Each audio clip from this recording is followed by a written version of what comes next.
Hi folks, Steven here. So, I wanted to discuss something that was brought up on a recent episode of the It's Super Effective podcast. The episode is 218. You can listen to it on YouTube if you haven't heard it already. I'll post a little link here. But in any case, they had brought up sort of something that had happened in an online tournament in Japan where some folks had tried to kind of game the system.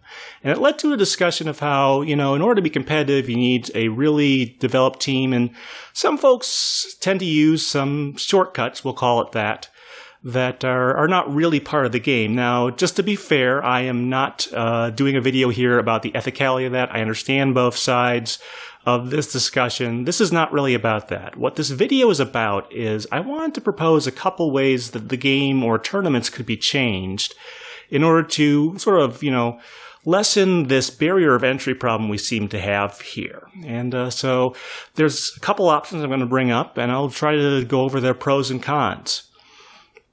In any case, the first idea I had was to sort of switch tournaments to a rental format. What that means is there would be a predetermined list of Pokemon to choose from. You would go in, you would pick which ones you want, and you would sort of use that in the tournament rather than bringing your own Pokemon that you would from your game. So this is obviously something that originated more or less in Stadium for the N64, and all the Stadium-type games pretty much have a mode like this, including up through Battle Revolution in Generation 4. I also think that even if this weren't the main tournament format, this might be a viable idea in terms of sort of a step-up format to get people's feet wet before they go into competitive play. Now, sort of the advantage of this, of course, is that for players, this is the easiest way to get in. And for event staff, there's obviously fewer checks they have to run and all that fun stuff.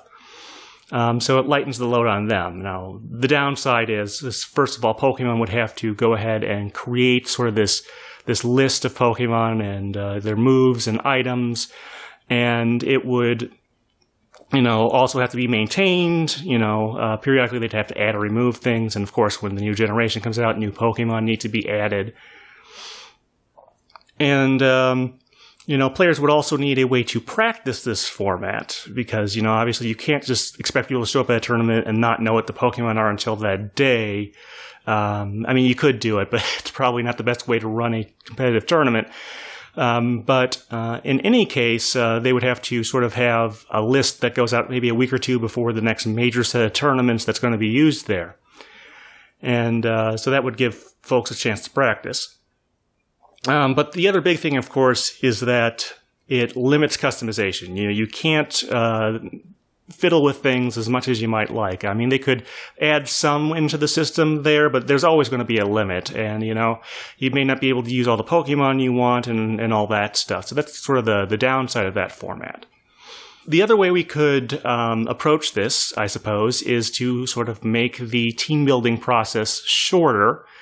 And one thing I came up with for that was, well, what if we either, reduce the number of possible combinations or just totally eliminate IVs? Now, these are the stats that your Pokemon is effectively born with when you catch it or breed it or whatever in the game.